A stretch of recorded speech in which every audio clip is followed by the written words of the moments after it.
आमाच्या विशेष बुलेटिनमध्ये आपलं स्वागत आहे। पाहूया विशेष बातमी। यवतमाळ जिल्ह्यातील हमखास व्याघ्र दर्शनासाठी प्रसिद्ध असलेल्या टिपेश्वर अभयारण्यात वनविभागाने मोठी कारवाई केली आहे।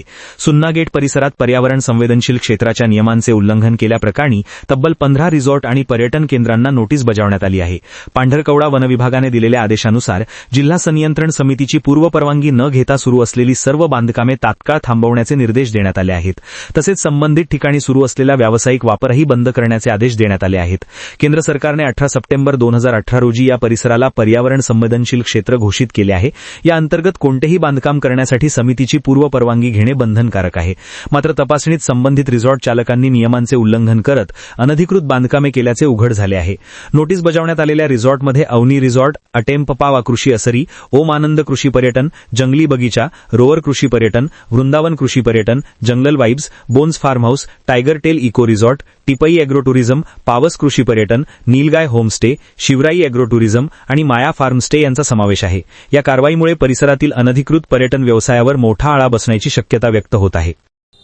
तसं पाहिलं तर टिपेश्वर अभयारण्याच्या सभोवतालचा जो परिसर आहे तो 18 सप्टेंबर 2018 रोजीच्या अधिसूचनेनुसार इको सेन्सिटिव्ह झोन म्हणून म्हणजे पर्यावरण संवेदनशील क्षेत्र म्हणून घोषित करण्यात आलेला आहे।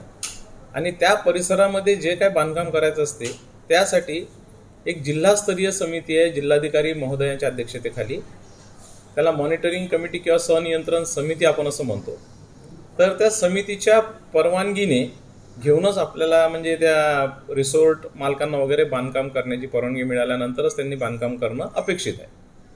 मात्र या ठिकाणी जे काही चौकशी करण्यात आली किंवा माहिती घेण्यात आली त्यावरून असं दिसून येते की साधारणतः 15 रिसॉर्ट्स असे आहेत की ज्यांनी बांधकामाची परवानगी घेतलेली नाही आहे। आणि ते बांधकाम परवानगी घेतली नसल्या कारणाने आम्हाला त्यांना नोटीस देणं भाग पडलं। आणि त्यामध्ये आम्ही त्यांना म्हटलेलं आहे की आपण परवानगी घेऊनच पुढची कारवाई करावी आणि त्यासाठी एप्रिल महिन्यामध्ये एक जिल्हास्तरीय सभा अपेक्षित आहे, त्यामध्ये त्यांच्या परवानगी संबंधी कार्यवाही करण्यात येईल।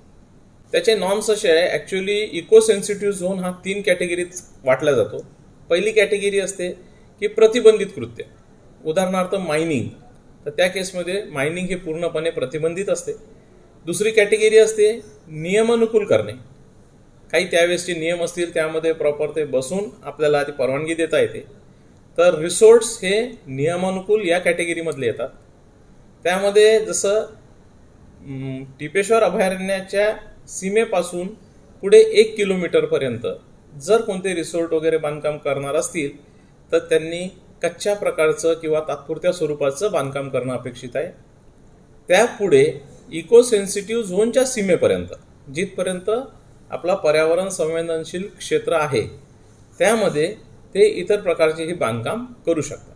आमा चॅनलला लाईक करा, बातमीला शेअर करा, सबस्क्राइब फॉलो करायला विसरू नका।